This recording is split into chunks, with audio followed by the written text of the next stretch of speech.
The notification sound from Natasha's phone had become as familiar as my morning coffee. Another sponsored post, another brand partnership, another perfectly curated moment from our supposedly perfect marriage. I watched from the kitchen doorway as my wife of 8 years positioned herself in the golden morning light streaming through our Austin living room, phone held high for the ideal angle. "Good morning, beautiful souls," she spoke to her camera with that practiced influencer cadence that had become second nature. "Starting my day with gratitude for this amazing man who brings me coffee in bed every morning." I hadn't brought her coffee. She'd made it herself 10 minutes ago. "Babe, can you come here for a second?" Natasha called, not looking away from her phone screen where she was reviewing the footage. I walked over, still in my pajamas, hair probably sticking up at odd angles.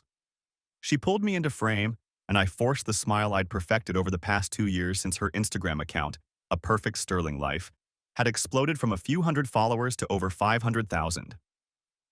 "Say something sweet about our morning routine," she whispered. "I love starting every day with you," I said, meaning it despite the performance aspect. The camera captured us in what would look like an intimate moment to her followers. "Perfect. Thank you, honey." She kissed my cheek and immediately turned back to her phone to review the footage. This was our life now. Every moment potentially content, every interaction possibly monetized. As a digital marketing strategist, I understood the business side of what Natasha had built. Her lifestyle brand had generated nearly $300,000 in the past year through sponsored posts, affiliate marketing, and brand partnerships. She'd transformed from a part-time yoga instructor into a full-time influencer whose entire income depended on presenting our marriage as aspirational content. But something had been bothering me for months, a nagging feeling I couldn't quite articulate. It wasn't jealousy of her success. I was proud of what she'd accomplished. It was something else, something about the process itself. "I'm sending you the content calendar for next week," Natasha said, fingers flying across her phone screen. "Can you make sure your schedule aligns with the couple's shoots?" I nodded, heading back to the kitchen to start my actual morning routine. My phone buzzed with a notification from our shared Google Drive. The content calendar appeared on my screen. Monday, coffee shop date, beauty tech sponsorship. Wednesday, home workout session, athleisure brand. Friday, date night cooking, kitchenware partnership. Everything scheduled, everything planned, everything designed to look spontaneous while being completely orchestrated. What struck me as odd was how polished everything had become. In the early days of her account, Natasha's captions had been simple, authentic, sometimes with typos or awkward phrasing that felt genuinely her. Now, every post read like it had been crafted by a professional copywriter. The voice was still recognizably hers, but elevated, more eloquent, with literary flourishes that seemed beyond her usual style. "Hey, can I see one of your draft posts before you publish it?" I asked during lunch later that day. Natasha's finger hesitated over her phone screen. "Why?" "Just curious about your process. As a marketing guy, I'm always interested in content strategy." "Oh, I just write them in the app and post. Nothing fancy." That was a lie. I'd seen her working on captions in Google Docs multiple times, spending hours crafting and editing. But she seemed reluctant to show me her drafts, which struck me as strange since we'd always been open about our work. That evening, while Natasha was at what she called a networking event with other influencers, I found myself thinking about her content creation process. As someone who built social media strategies for corporate clients, I knew the importance of maintaining a consistent brand voice. But Natasha's voice had evolved so dramatically that it sometimes felt like reading posts written by an entirely different person. I opened my laptop and navigated to our shared Google Drive, looking for the folder where she kept her content drafts. It wasn't there. In fact, none of her Instagram-related files were in our shared space anymore. When had she moved them? My phone rang. Natasha's name appeared on the screen. "Hey babe, I'm going to be late tonight. This networking thing is running long, and you know how important these connections are for the brand." "Sure, no problem. How's it going?" "Great. Met some amazing creators. I might grab dinner with a few of them to continue the conversation. Don't wait up." After she hung up, I found myself staring at her latest Instagram post, published just an hour ago. It was a photo of us from last weekend, sitting on our back porch during sunset. The caption read, "There's something magical about these quiet moments with my person. We spent tonight talking about our dreams, our fears, and the future we're building together."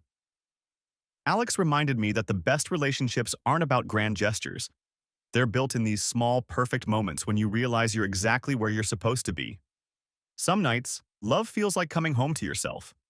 Hashtag marriage goals. Soulmate. Perfect. Moments. Grateful. It was beautiful. It was poetic. It was also completely inaccurate. We hadn't spent the evening talking about dreams and fears. We'd watched Netflix and argued about whose turn it was to take out the trash. The quiet moment had been us eating leftover pizza while scrolling through our phones. The philosophical depth of the caption bore no resemblance to our actual conversation, which had mostly consisted of me asking if she wanted to watch another episode and her saying sure. I stared at the post for a long time, trying to reconcile the narrative she'd created with the reality I remembered. This wasn't the first time I'd noticed discrepancies between her content and our actual experiences, but it was the most blatant. The next morning, I decided to pay more attention to her process. Natasha was in her home office, what used to be our guest bedroom, working on content for the day. I knocked and entered with a cup of coffee for her. "Thank you, sweetie," she said, accepting the cup without looking away from her laptop screen. She quickly minimized whatever she'd been working on. "What are you writing?" "Just responding to some DMs, brand outreach stuff." But I'd caught a glimpse of her screen before she'd minimized it. It looked like a document with what appeared to be Instagram captions, not direct messages. "I was thinking," I said, settling into the chair across from her desk, "maybe I could help you with some of your content strategy. I know social media marketing pretty well." Natasha's expression shifted almost imperceptibly. "That's sweet, but I've got it handled. Besides, you know how important authenticity is in this space. It has to come from me." "Of course. I just meant maybe I could help with the business side. Contract negotiations, rate calculations, that kind of thing. I actually have someone helping me with that already." This was news to me. "Who?" "Just a consultant. Someone who specializes in influencer marketing." "What's their name? Maybe I know them." "Julian Cross. He's more focused on the creative side than the business side." Julian Cross. I'd never heard her mention this name before, and I thought I knew all her professional contacts. As someone in the digital marketing industry in Austin, I was pretty familiar with the local influencer marketing consultants. The name didn't ring any bells. "How long have you been working with him?" "About 6 months. He's been really helpful with content strategy and brand voice development." 6 months. That timeline aligned almost perfectly with when I'd started noticing the elevated quality of her captions and the more sophisticated brand partnerships she'd been landing. After Natasha left for a yoga class that afternoon, I found myself Googling Julian Cross. Several profiles came up, but none that seemed to match what she'd described. There was a novelist by that name, a few LinkedIn profiles for people in different industries, but no one who appeared to be an influencer marketing consultant in Austin. I was probably overthinking it. The influencer marketing world was full of freelancers and consultants who maintained low profiles. Maybe he was just starting out, or maybe he preferred to work behind the scenes. But something nagged at me, a feeling I couldn't shake that there were pieces of this puzzle I wasn't seeing. That weekend, Natasha had a brand event for a skincare company. She'd been promoting their products for months, and they were launching a new line with a party at a trendy venue downtown. Spouses were invited, so I planned to attend. "Actually," Natasha said the morning of the event, "I think it might be better if I go solo tonight. These industry events can be pretty boring for outsiders, and I'll be working the whole time anyway." "I don't mind. I'd like to meet some of the people you work with." "Another time, okay? Tonight I really need to focus on networking and content creation. You understand?" I did understand, but I was also disappointed. I'd been looking forward to seeing her in her element, meeting the brands and other influencers she collaborated with. Instead, I spent Saturday night at home, occasionally checking her Instagram stories to see updates from the event. She looked radiant in every photo, clearly in her element. There were shots of her with other influencers, with brand representatives, with the products she was promoting. Everything looked perfect, professional, on brand. Around midnight, she posted a story that made me pause. It was a photo of her hand holding a glass of champagne, with text overlaid that read, "When the work you love doesn't feel like work at all." So grateful for this community and these partnerships. But in the background of the photo, barely visible, was a reflection in the window behind her. It showed a man's profile, someone tall with dark hair, wearing a blazer. He appeared to be standing very close to her, close enough that his reflection appeared in the same frame as her champagne glass. I screenshot the image and zoomed in, trying to get a better look at the figure. The quality was too low to make out any details, but something about the intimacy of their positioning in the reflection struck me as odd. It could have been innocent. Crowded events often meant standing close to people, but combined with all the other small inconsistencies I'd been noticing, it added to my growing sense that something was off. Sunday morning, Natasha slept late. When she finally emerged from our bedroom around 11, she looked tired in a way that seemed about more than just staying out late.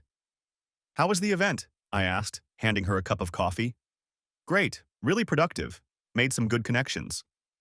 "Anyone I might know?" "Probably not.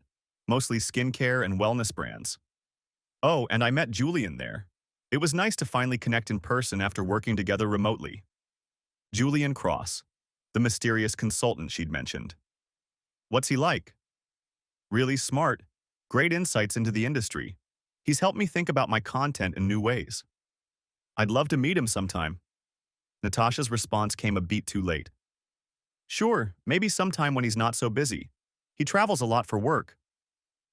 That afternoon, while Natasha was editing content from the event, I decided to do some more thorough research on Julian Cross. I expanded my search beyond Austin, looking for anyone in the influencer marketing space with that name. Still nothing that matched her description. What I did find was interesting, though. There was a Julian Cross who was a freelance writer and aspiring novelist based in Austin. His LinkedIn profile listed him as a content creator and literary consultant. His photo showed a man in his early 30s with dark hair and an artistic look. Beard, vintage clothing, the kind of aesthetic that suggested creative pursuits over corporate consulting. Could this be the same Julian Cross? And if so, why had Natasha described him as an influencer marketing consultant rather than a writer? I clicked through to his personal website, which showcased some of his published short stories and provided information about his novel in progress.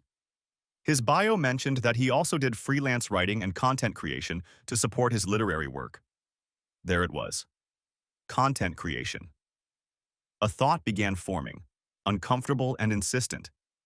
What if Julian Cross wasn't consulting on Natasha's content strategy? What if he was creating her content?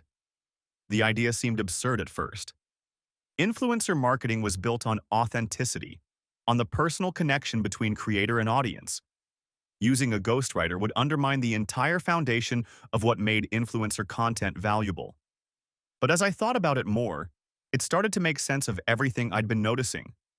The elevated quality of her captions, the sophisticated brand voice, the literary flourishes that seemed unlike her natural writing style, her reluctance to show me her drafts, the mysterious consultant she'd been working with for exactly the period when her content had transformed. I needed proof, something more concrete than speculation and Google searches. Monday morning, while Natasha was at a yoga class, I decided to look more carefully through our shared documents and financial records. If she was paying someone for content creation, there would be a paper trail. I started with our joint bank account, looking for any payments to Julian Cross or any consulting fees that might correspond to the timeline she'd mentioned. Nothing obvious, but Natasha had started keeping more of her business finances separate as her income had grown.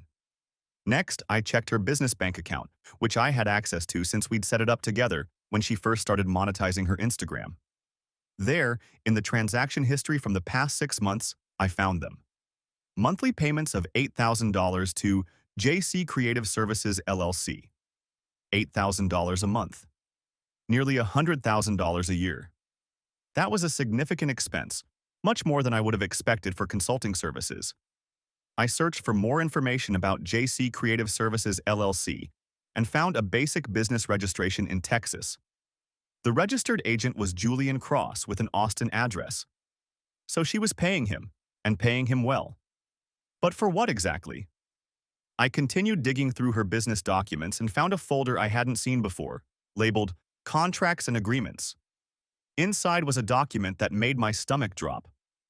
Content creation and brand development agreement between Natasha Sterling and Julian Cross, dated 6 months ago. I opened it and began reading. The contract outlined a comprehensive content creation service where Julian would develop and create written content for social media platforms, including but not limited to Instagram captions, story content, and brand messaging, consistent with the established voice and aesthetic of the Sterling Perfect Life brand. The scope was extensive. Julian was responsible for creating all written content for her Instagram account, developing brand messaging for partnerships, and maintaining what the contract called narrative consistency across all platforms. But the most shocking clause was in the intellectual property section. Due to the absence of a proper work-made-for-hire clause and copyright assignment, the content remained the intellectual property of Julian Cross. My wife's entire Instagram persona, the thing that generated hundreds of thousands of dollars in income, was legally owned by another man. A man who, according to the contract, retained the right to repurpose, republish, or create derivative works from the content he created for her account. I sat back in my chair, trying to process what I'd discovered. This wasn't just about ghostwriting or authentic content creation. This was about ownership, control, and intellectual property. Julian Cross didn't just write Natasha's captions. He legally owned the entire narrative of our marriage as it existed on social media. The perfect marriage story that had attracted hundreds of thousands of followers and generated hundreds of thousands of dollars in revenue belonged to someone else. But why had Natasha agreed to such terms? And why had she hidden this from me? I read through the contract again, looking for more details. The payment terms were unusual. Instead of a flat fee for content creation, Julian received both monthly payments and a percentage of revenue from certain brand partnerships.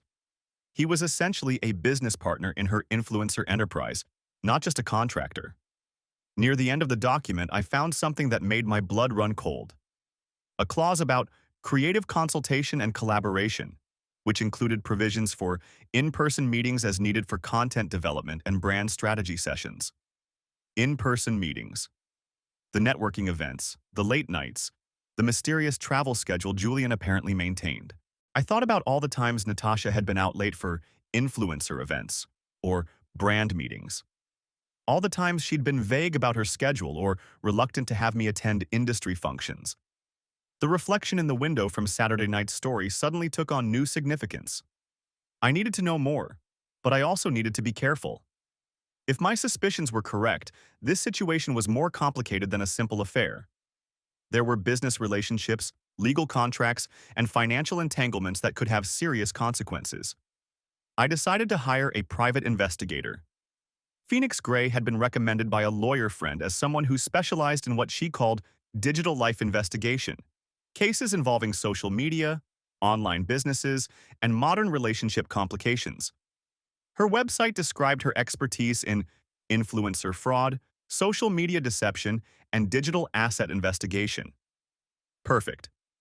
We met at a coffee shop in downtown Austin 2 days later. Phoenix was younger than I'd expected, probably early 30s, with short purple hair and an array of electronic devices that she spread across our table like a tech support convention. "Tell me what you think is going on," she said, not bothering with small talk. I explained everything I'd discovered: the ghostwriting contract, the payments, the mysterious consultant, the changes in Natasha's content and behavior. Phoenix took notes on a tablet, occasionally asking clarifying questions. When I finished, she looked up from her screen. "You think she's having an affair with the ghostwriter?" "I think it's possible, but honestly, I'm more concerned about what I found in that contract. Even if there's no affair, she's given away the intellectual property rights to our marriage story." Smart. A lot of people would focus on the emotional betrayal and miss the financial and legal implications. Phoenix pulled out her phone and showed me a news article. "I've been tracking a trend in influencer marketing where content creators use ghostwriters but don't disclose it to their audiences or brand partners. It's a form of fraud. Brands think they're paying for authentic personal content, but they're actually getting professionally written marketing copy." She scrolled through several more articles. The FTC has been cracking down on undisclosed sponsorships, but they haven't caught up with undisclosed ghostwriting yet. From a legal standpoint, your wife might be committing wire fraud. Wire fraud. I hadn't considered that this could be a federal crime. What I need from you, Phoenix continued, is formal permission to investigate her social media accounts, business relationships, and this Julian Cross person. I'll need access to financial records, and I'll want to do some digital forensics on her content. Digital forensics? Metadata analysis, writing style comparison, posting pattern analysis. If someone else is creating her content, I can prove it. I can also track her location data, communication patterns, and financial transactions to determine if there's an inappropriate relationship. I signed the retainer agreement that afternoon. Phoenix's investigation moved quickly. Within a week, she'd compiled a preliminary report that was both comprehensive and devastating. The metadata analysis confirmed that none of Natasha's Instagram content had been created on her phone or computer. Every post, every caption, every story had originated from a device registered to Julian Cross. The writing style analysis showed a dramatic shift in linguistic patterns, vocabulary usage, and sentence structure starting exactly 6 months ago, when her contract with Julian had begun. Location data revealed that Natasha's phone had been in the same location as Julian's device on numerous occasions, including overnight stays at hotels and his apartment. Financial records showed that the $8,000 monthly payments were just the beginning. Julian had been receiving additional payments classified as travel expenses and creative development fees. In total, Natasha had paid him nearly $150,000 in 6 months. But the most damning evidence was in the communication records. Phoenix had been able to recover deleted text messages between Natasha and Julian that made their relationship clear. The content creation began as professional collaboration, Phoenix explained when she delivered her report. But it became personal almost immediately. Based on the messages, the affair started about a month after they began working together. She showed me some of the recovered texts. They were intimate, romantic, and explicitly referenced their creative partnership as a cover for spending time together. Here's the pattern, Phoenix continued. Julian writes content that romanticizes your marriage and presents your relationship as perfect. He's literally writing love letters to you through your wife's Instagram account, using your marriage as a fantasy framework for his fiction. Meanwhile, he and your wife are having an affair funded by the revenue generated from that same romantic content. The psychological manipulation was staggering. Julian was profiting financially and emotionally from creating a false narrative about my marriage while simultaneously destroying the real relationship. There's more, Phoenix said. Julian has been documenting your marriage story in detail. He's writing a novel based on your relationship, which he plans to publish as a real marriage story. He owns the intellectual property to your social media narrative, and he's planning to expand it into a full literary work. She showed me excerpts from Julian's manuscript, recovered from his cloud storage. It was our life, but transformed into romantic fiction. Our conversations, our private moments, our struggles and triumphs, all rewritten as literary narrative with thinly disguised character names. This is theft, I said, reading descriptions of intimate conversations I'd had with Natasha, now reimagined as dialogue between fictional characters. It's worse than theft. It's a comprehensive scheme to defraud you, your wife's audience, her brand partners, and potentially book publishers. He's created a fictional marriage, profited from selling that fiction as authentic content, and now he's planning to publish it as a novel based on a real relationship. Phoenix had also discovered that Julian was manipulating Natasha's engagement metrics using bot networks and fake follower schemes. The impressive growth in her account over the past 6 months had been artificially created to increase her perceived influence and justify higher rates for brand partnerships. The brands paying for sponsored content think they're reaching 500,000 real followers interested in authentic marriage content, Phoenix explained. In reality, they're paying premium rates to reach maybe half that number, and the content isn't authentic. It's fiction written by someone who's never been married. This was wire fraud, consumer fraud, and potentially racketeering. But it was also personal betrayal on a scale I hadn't imagined possible. That night, I confronted Natasha. She was in the living room, editing photos from a recent brand shoot, when I walked in with Phoenix's report. We need to talk. Something in my tone made her look up from her laptop. What's wrong? I placed the contract I'd found on the coffee table between us. I know about Julian Cross. Natasha's face went through several expressions: confusion, recognition, fear, and finally resignation. I can explain. Can you? Because I've got 150 pages of investigation that say you've been lying to me for 6 months. I pulled out Phoenix's report and began reading the key findings. The ghostwriting arrangement, the affair, the financial fraud, the intellectual property theft, the engagement manipulation. Natasha listened in silence, occasionally looking like she wanted to interrupt but never finding the words. When I finished, she was crying. It wasn't supposed to happen like this, she said. Julian was just supposed to help me with my writing. You know how hard it was for me to come up with captions, how much I struggled with the business side? So you hired someone to write them for you. It started as editing. He would take my drafts and make them better. But then it became easier to just let him handle the writing entirely. He understood the brand voice I wanted to create. And the affair?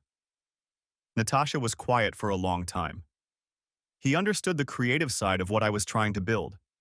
He saw the vision for what my account could become. That's not an answer. The affair started because we were spending so much time together working on content. He was helping me create this perfect marriage story, and somewhere along the way, we started believing in it ourselves. The irony was devastating. Julian had been paid to write romantic content about our marriage, had fallen in love with his own fiction, and had convinced my wife to live out that fiction with him instead of with me. Do you understand what you've done? I asked. Legally, financially, professionally? Julian said the contract was standard for content creation services. Julian lied. He owns the intellectual property to your entire brand. Every caption, every post, every piece of content that built your following. He can use it however he wants.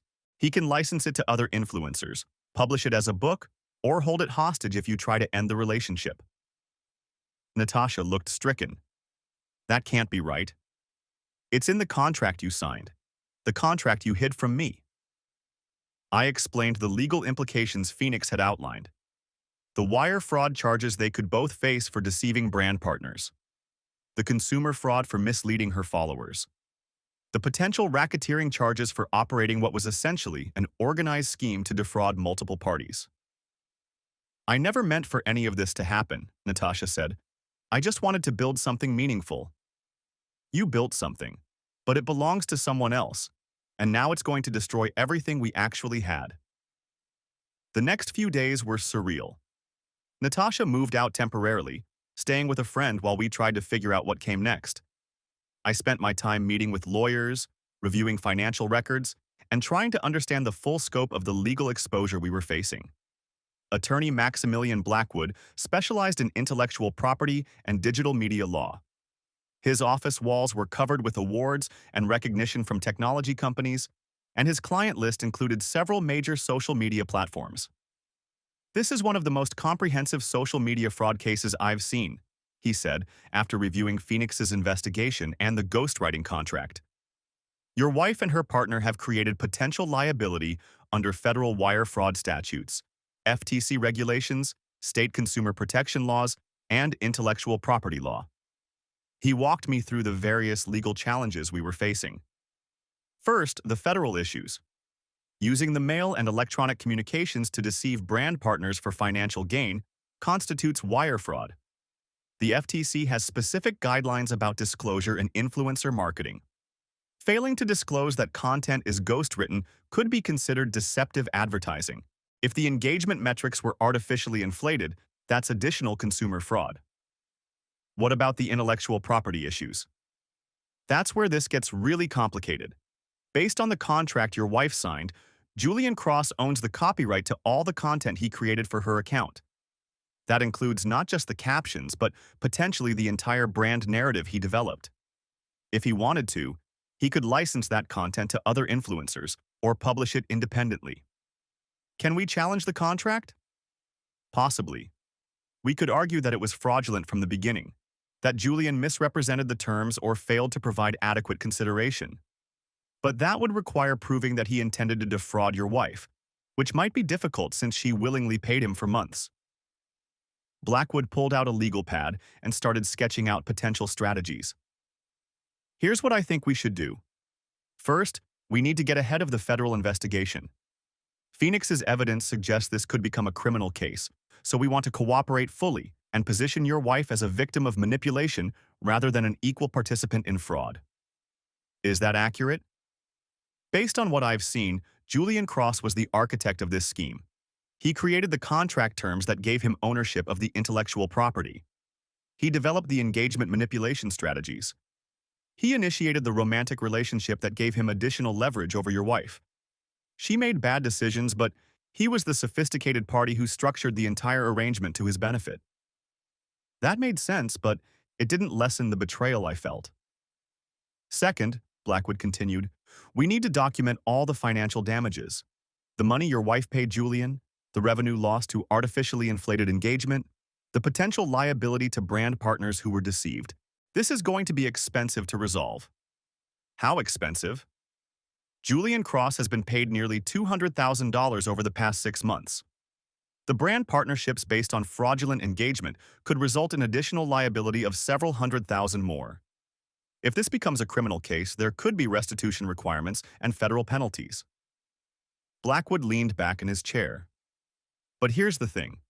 Julian Cross has created a situation where he has significant leverage over your wife's career and financial future. He owns the intellectual property that built her following. He has intimate knowledge of her business relationships. He could destroy her reputation in the influencer marketing industry with a single social media post. So we're trapped? Not trapped, but we need to be strategic. The goal should be to recover control of your wife's intellectual property, minimize criminal exposure, and find a way to rebuild her business on an authentic foundation. I'm not sure I want to rebuild anything with her, Blackwood nodded. That's a separate decision. But from a legal standpoint, you're married to someone who has significant potential liability. Her problems are your problems until that changes. I left Blackwood's office with a list of immediate priorities.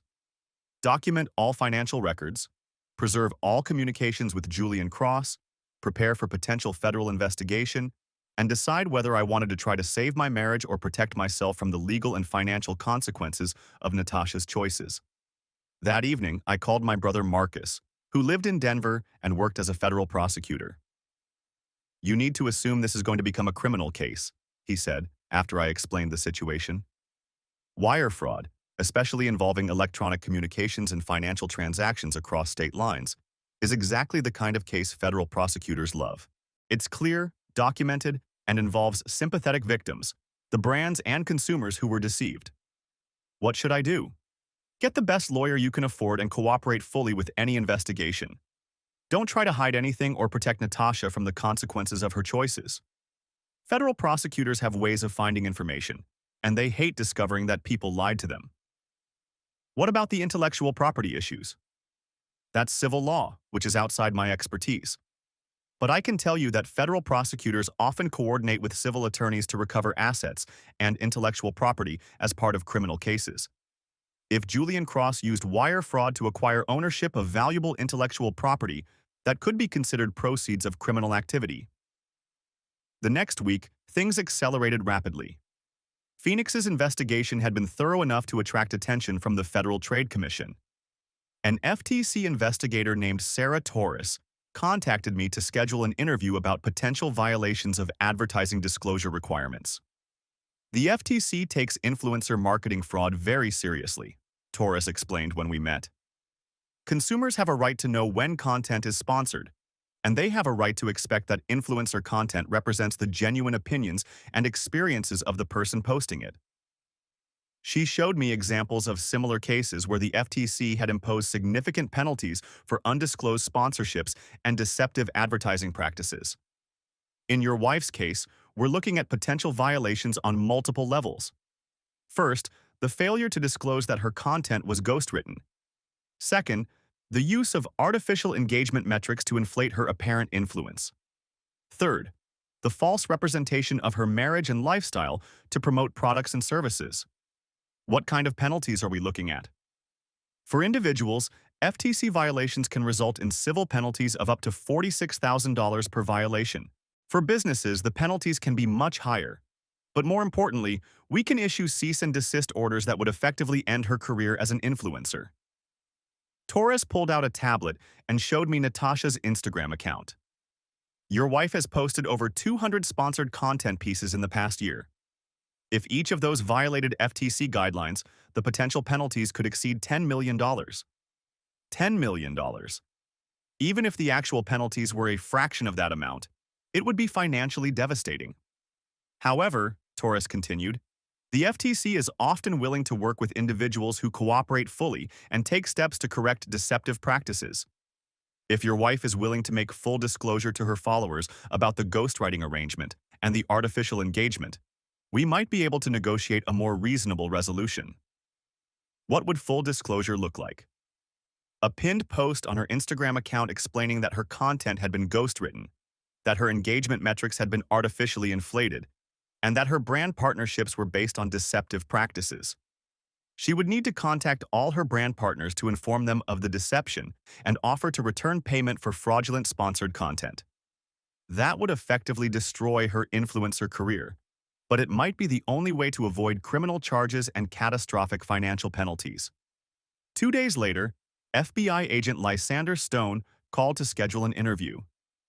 We're conducting a preliminary investigation into potential wire fraud and conspiracy charges related to your wife's social media business, he explained. We'd like to speak with you as a witness, since you had access to financial records and business documents. The federal investigation was moving faster than I'd expected. I met with Agent Stone and a federal prosecutor at the FBI field office in Austin. Based on the evidence we've reviewed, Julian Cross and your wife operated a scheme to defraud brand partners and consumers using false representations and artificial engagement metrics, the prosecutor explained. The scheme involved wire communications, financial transactions, and interstate commerce, which brings it under federal jurisdiction. They showed me a timeline they'd constructed of the fraud scheme, starting with Julian's first contract with Natasha and continuing through the most recent brand partnerships. The level of detail was impressive. They had bank records, communication logs, metadata analysis, and witness statements from several brand representatives who felt they'd been deceived. Mr. Cross appears to have been the primary architect of the scheme, Agent Stone continued. He created the intellectual property arrangements that gave him control over your wife's content. He developed the engagement manipulation strategies. He structured the business relationships to maximize his financial benefit. What about my wife? Your wife made choices that facilitated the scheme, but the evidence suggests she was manipulated by someone with significantly more sophistication in digital marketing and legal contracts. We're inclined to view her as a secondary participant who was exploited by the primary criminal. That was somewhat reassuring, but the prosecutor made it clear that Natasha would still face charges. Wire fraud carries a maximum sentence of 20 years in federal prison. Conspiracy charges can add additional time. However, given your wife's cooperation and her role as a secondary participant, we would expect any sentence to be measured in months or years, not decades. And Julian Cross? Based on the evidence, Mr. Cross could face multiple felony charges: wire fraud, conspiracy, money laundering if we can prove he concealed the source of his income, and potentially RICO violations if we determine this was part of a larger pattern of similar schemes. They asked me to continue cooperating with the investigation and to encourage Natasha to do the same. They also warned me that Julian Cross might attempt to contact me or Natasha to coordinate their stories or destroy evidence. If he contacts you, Agent Stone said, don't engage in any substantive conversation. Record the interaction if possible, and notify us immediately. The federal investigation was just beginning, but it was already clear that this situation was going to get much worse before it got better. Meanwhile, the civil litigation was proceeding on multiple fronts. Several of Natasha's brand partners had filed lawsuits alleging fraud and breach of contract. Beauty Tech Solutions, the skincare company that had paid Natasha over $50,000 for sponsored content, was seeking return of all payments plus damages for harm to their brand reputation. Wellness Life Co., a supplement company, was claiming that their sales had declined after customers discovered that Natasha's testimonials about their products were ghostwritten rather than based on personal experience. Pure Home Essentials, a home goods company, was the most aggressive. Their contract with Natasha included a morality clause that required authentic representation of lifestyle and relationships. They were seeking not just return of payments, but additional damages for fraudulent misrepresentation. The brand partnership litigation alone could result in liability of over $500,000, Blackwood explained. And that's before we consider the intellectual property issues with Julian Cross. Speaking of which, what's our strategy for dealing with Julian? That's complicated. He legally owns the copyright to most of your wife's content, which means he has the right to continue using it or licensing it to others. We could challenge the validity of the contract, but that would require proving fraud or duress, which might be difficult. Blackwood showed me a letter his office had received from Julian's attorney. Julian was claiming that he had created valuable intellectual property and was entitled to continue benefiting from his creative work. He was also threatening to publish his novel based on your marriage story, unless we agreed to a financial settlement. He's essentially holding your marriage story hostage, Blackwood said. He could publish intimate details about your relationship, license your story to other influencers, or use his ownership of the content to destroy your wife's ability to rebuild her career. What kind of settlement is he seeking? $500,000 for full ownership transfer of all intellectual property, plus a non-disclosure agreement that would prevent your wife from discussing their business relationship or personal relationship publicly. $500,000 to buy back our own marriage story from the man who had stolen it. Is it worth it? Financially, probably not. But emotionally and professionally, it might be the only way to move forward. As long as Julian owns that intellectual property, he has leverage over your wife's career and your personal privacy. I was learning that revenge in the digital age was more complex than simply exposing an affair or seeking a divorce. Julian had structured the entire relationship to give himself maximum leverage and minimum accountability. He'd turned my marriage into intellectual property that he could weaponize indefinitely. But I was also learning that federal prosecutors and regulatory agencies had tools for dealing with sophisticated fraud schemes that went far beyond traditional relationship betrayals. 3 weeks after the federal investigation began, Julian Cross was arrested. The charges were extensive: wire fraud, conspiracy, money laundering, and violations of federal racketeering statutes. The indictment alleged that Julian had operated a scheme to defraud multiple influencers, not just Natasha. Agent Stone called to fill me in on the details. Julian Cross had similar arrangements with at least 6 other influencers, he explained. He was essentially operating a ghostwriting service that specialized in taking control of social media accounts and the intellectual property they generated. How did you discover the other victims? Financial records. Julian had been receiving payments from multiple influencers for identical services. When we interviewed them, we found the same pattern: ghostwritten content, artificial engagement manipulation, intellectual property theft, and in several cases, inappropriate personal relationships. Personal relationships? Julian appears to have used romantic manipulation as a way to maintain control over his clients. He would begin with professional ghostwriting services, develop personal relationships with the influencers, and then use those relationships to negotiate contracts that gave him ownership of their content and brands. It was a sophisticated scheme that combined emotional manipulation with legal and financial exploitation. The federal charges carry significant prison time, Agent Stone continued. Wire fraud alone can result in up to 20 years. Money laundering adds another 20 years. RICO violations can add additional time. Julian Cross is looking at potentially decades in federal prison. What about Natasha? Your wife has agreed to cooperate fully with the investigation. In exchange, the prosecutors are willing to recommend a sentence of probation and community service, provided she makes full restitution to the victims and complies with all FTC requirements for disclosure. That was better than I'd hoped, but the restitution requirements were still substantial. Natasha would need to return all payments she'd received for fraudulent sponsored content, which totaled over $300,000. She would also need to pay penalties for FTC violations and cover the costs of notifying her followers about the deceptive practices. The financial impact was devastating, but the criminal exposure had been minimized. Meanwhile, Julian's arrest had created an opportunity to renegotiate the intellectual property issues. With Julian facing federal charges, his attorney is much more interested in negotiating a settlement, Blackwood explained. They're primarily concerned with avoiding additional charges and minimizing his prison sentence. What kind of settlement can we get? Full transfer of all intellectual property rights for a nominal fee, essentially the cost of filing the paperwork. Julian's attorney wants this resolved quickly so they can focus on the criminal defense. That was a dramatic improvement from the $500,000 settlement demand Julian had made before his arrest. Within a week, we had a signed agreement transferring all rights to Natasha's social media content back to her. Julian also agreed to a permanent injunction preventing him from using any content related to our marriage in his novel or any other publication. The intellectual property crisis was resolved, but the damage to Natasha's career and our marriage was permanent. Natasha published the disclosure post required by the FTC on a Tuesday morning. The response from her followers was swift and brutal. "I feel so betrayed. I've been following your account for 2 years and bought so many products based on your recommendations.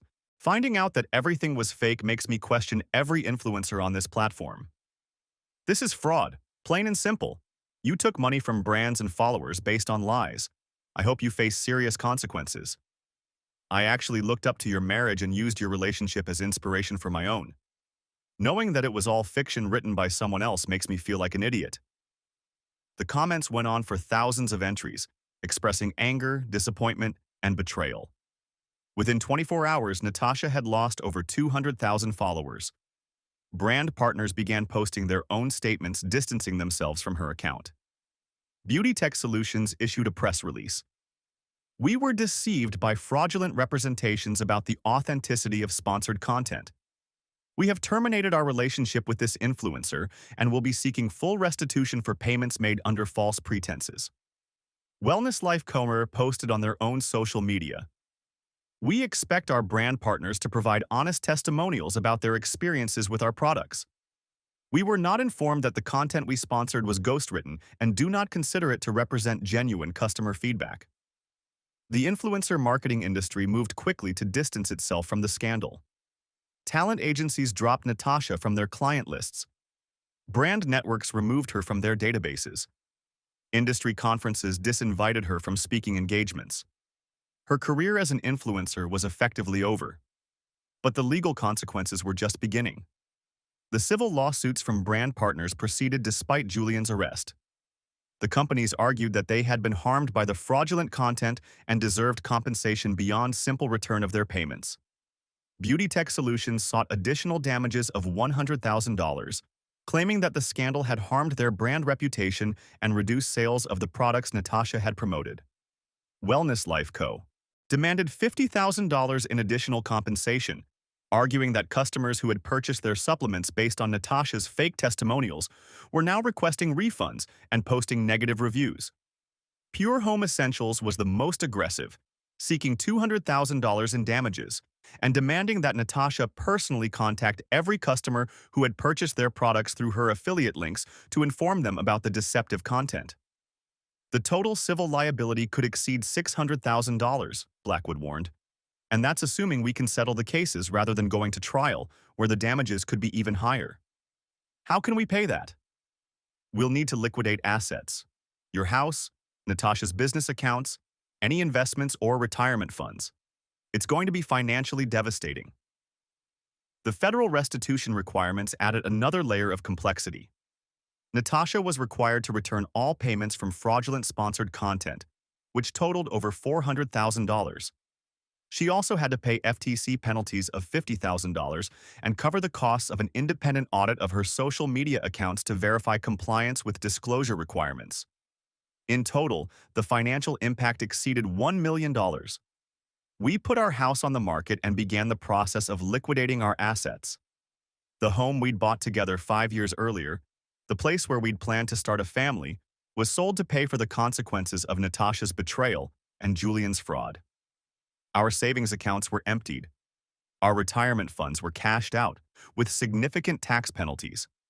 Natasha's business was dissolved, and all its assets were transferred to a trust fund for victim restitution. Within 6 months, we went from a comfortable middle-class lifestyle to near bankruptcy. But the most painful part wasn't the financial loss. It was the complete destruction of the narrative I'd believed about our marriage. As part of the federal investigation, I was required to review all of Julian's content creation for Natasha's account. Hundreds of posts, thousands of captions, countless stories and updates that had presented our marriage as perfect, aspirational, and authentic. It was like reading a fictional account of my own life, written by someone who had never met me, but who had intimate knowledge of my most personal moments. Julian had taken conversations I'd had with Natasha and transformed them into romantic dialogue. He'd taken our struggles and reimagined them as growth opportunities. He'd taken our mundane daily routines and elevated them into meaningful relationship moments. The perfect marriage that hundreds of thousands of people had followed and envied was entirely fictional, created by a man who was simultaneously destroying the real relationship it was supposedly based on. Reading Julian's version of our marriage was like discovering that my entire life had been a performance I wasn't aware I was giving. The divorce proceedings began 8 months after I'd first discovered the ghostwriting contract. Natasha wanted to reconcile. She argued that Julian had manipulated her, that she'd been a victim of a sophisticated scheme, that our marriage could survive if we worked together to rebuild from the fraud. I wasn't convinced. "You chose to hide the ghostwriting from me," I told her during one of our final conversations. "You chose to have an affair. You chose to sign a contract that gave away the intellectual property to our marriage story. Julian may have manipulated you, but you made decisions that betrayed our relationship and destroyed our financial future. I know I made mistakes, but I love you, and I want to fix this." How do you fix something like this? How do I trust someone who spent 6 months lying about the most fundamental aspects of her life? How do we rebuild a marriage when a federal investigation proved that our entire public narrative was fiction? We could start over, create something real. We had something real. You chose to replace it with something fake. The divorce was finalized in December, almost exactly 1 year after I'd first noticed the discrepancies in Natasha's content. I kept our joint business assets, which weren't worth much after the restitution payments. Natasha kept responsibility for the remaining civil litigation and federal compliance requirements. We divided what was left of our personal property and went our separate ways. 6 months later, Julian Cross was sentenced to 8 years in federal prison. The judge cited the sophistication of his scheme, the number of victims, and the total financial losses in imposing what she called a sentence that reflects the serious harm caused by digital age fraud. Mr. Cross used his skills as a writer and his knowledge of social media marketing to create a scheme that harmed influencers, brands, and consumers, Judge Vivian Cross explained during sentencing. He exploited personal relationships to gain control over valuable intellectual property and used that control to defraud multiple parties. Julian's restitution obligations exceeded $2 million, money he would likely never be able to pay. Natasha received 3 years of probation and was required to perform 500 hours of community service educating other influencers about the legal and ethical requirements of social media marketing. She also faced a lifetime ban from working in influencer marketing or social media advertising. 2 years after the investigation began, I was rebuilding my life from scratch. The experience had given me expertise in an area I'd never expected to understand: social media fraud investigation and digital marketing compliance. Law enforcement agencies began hiring me as a consultant on cases involving influencer deception and social media fraud. Corporate clients wanted to hire someone who understood both the marketing potential and the legal risks of influencer partnerships. My first-hand experience with the consequences of fraudulent social media marketing made me valuable to companies that wanted to avoid similar scandals. Phoenix Gray and I started a consulting firm specializing in influencer verification and social media fraud prevention. Our clients included major brands, talent agencies, and social media platforms that wanted to implement better systems for detecting fake engagement and ghost-written content. The business grew rapidly as the influencer marketing industry grappled with increasing scrutiny from federal regulators and consumer protection agencies. Within 3 years, our firm had contracts with the FTC to help develop new guidelines for social media advertising disclosure. We worked with Congress on legislation requiring social media platforms to implement verification systems for influencer accounts. We consulted with law enforcement agencies on cases involving sophisticated social media fraud schemes. The betrayal that had destroyed my marriage had inadvertently created a career opportunity I never could have imagined. But more importantly, it had taught me valuable lessons about authenticity, trust, and the difference between real relationships and performed ones. I remarried 4 years after my divorce from Natasha. My new wife, Sarah, was an intellectual property attorney who had worked on several cases involving digital media fraud. She understood the legal complexities of modern relationships and the importance of transparency in both personal and professional partnerships. Our relationship was built on verified authenticity rather than curated performance. We had a prenuptial agreement that specifically addressed social media use and intellectual property rights. We maintained separate business interests and transparent financial arrangements. Most importantly, we agreed never to monetize our relationship or use our marriage as content for public consumption. The perfect marriage that Julian had written for Natasha's Instagram account had been fiction. But the authentic partnership I built with Sarah was based on real shared values, transparent communication, and mutual respect for each other's independence and privacy.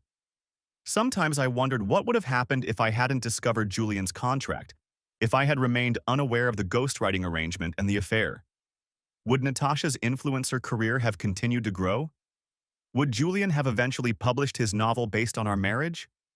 Would I have lived the rest of my life unknowingly performing a fictional version of my own relationship?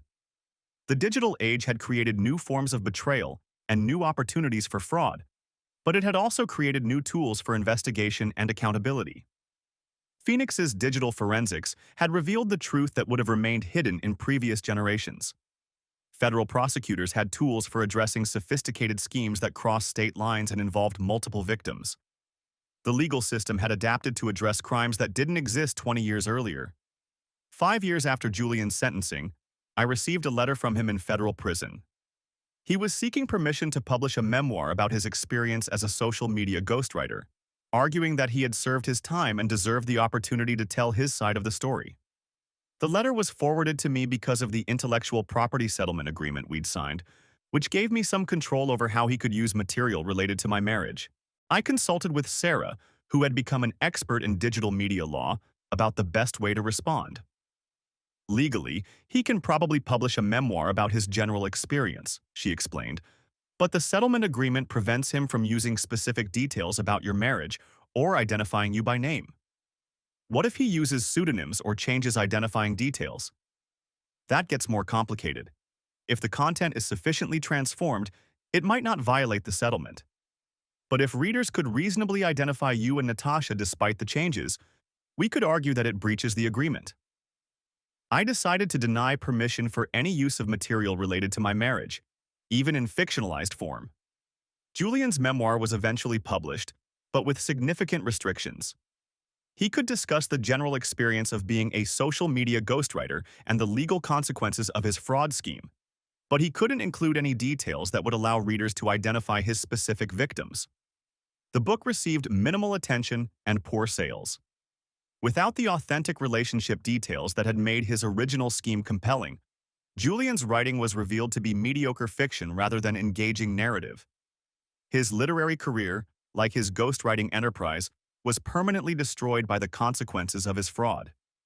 Meanwhile, Natasha had attempted to rebuild her career in legitimate digital marketing, working for a small agency that specialized in authentic influencer partnerships. She was required to disclose her criminal history to all potential clients and could never again work as a content creator or social media influencer. She occasionally reached out to me through mutual friends, expressing regret about her choices and asking if we could ever reconcile. I wasn't interested in reconciliation, but I wasn't angry anymore either. The legal and financial consequences she faced were punishment enough for her betrayal. The loss of her career, her reputation, and her ability to work in the industry she loved was a natural consequence of the choices she'd made. More importantly, I had built a new life that was more authentic and fulfilling than the performed marriage I'd unknowingly participated in for years. My consulting business had grown into a leading authority on social media fraud prevention. Law schools invited me to speak about the intersection of digital media law and criminal justice. Technology companies hired my firm to develop better systems for detecting inauthentic content and fake engagement. The case that had destroyed my first marriage had become the foundation for meaningful work that protected other people from similar fraud schemes. Sarah and I had built a partnership based on shared professional interests and personal compatibility rather than public performance. We didn't monetize our relationship or use our marriage as content for social media. Our success was measured in private satisfaction rather than public engagement. 10 years after discovering Julian's ghostwriting contract, I was testifying before Congress about proposed legislation requiring social media platforms to implement verification systems for influencer accounts. The case that brings me here today began with a simple betrayal, I told the committee, but it revealed a sophisticated scheme to defraud consumers, brands, and regulatory agencies through false representations about authentic content. I explained how Julian's ghostwriting enterprise had operated, how the intellectual property arrangements had given him control over multiple influencers' careers, and how the artificial engagement manipulation had distorted the entire influencer marketing economy. The digital age has created new opportunities for fraud that require new tools for detection and prevention, I continued. But it has also created new opportunities for transparency and accountability that can protect consumers better than ever before. The legislation passed 6 months later, requiring social media platforms to implement verification systems for influencer accounts and disclosure requirements for sponsored content that included ghostwriting arrangements. The law was informally known as the Sterling Act, named after the case that had inspired its development. Julian Cross was released from federal prison after serving 6 years of his 8-year sentence. He was required to continue making restitution payments and was prohibited from working in social media marketing or content creation for life. He moved to a small town in Oregon and took a job as a warehouse supervisor, far from the digital marketing industry he'd once manipulated. Natasha completed her probation and community service requirements and eventually found work as a project manager for a nonprofit organization focused on digital literacy education. She never returned to social media marketing or content creation. Our paths crossed occasionally at industry events, where we maintained polite but distant professional relationships. The perfect marriage story that had attracted hundreds of thousands of followers and generated hundreds of thousands of dollars in revenue was gone, replaced by authentic partnerships built on transparency and mutual respect. The ghost-written fiction that Julian had created to romanticize our relationship while simultaneously destroying it had been exposed as fraud and erased from the internet. What remained was the real story, messier, more complicated, but ultimately more valuable than the curated performance it had replaced. 15 years later, Sarah and I were still married, still working together, still building an authentic partnership that would never be content for public consumption. We had learned that the most meaningful relationships are the ones that exist entirely in private, measured by personal satisfaction rather than public engagement, valued for their reality rather than their performance potential. The perfect marriage that Julian had written for Natasha's Instagram account had been beautiful fiction. The authentic partnership I built with Sarah was better than fiction because it was real.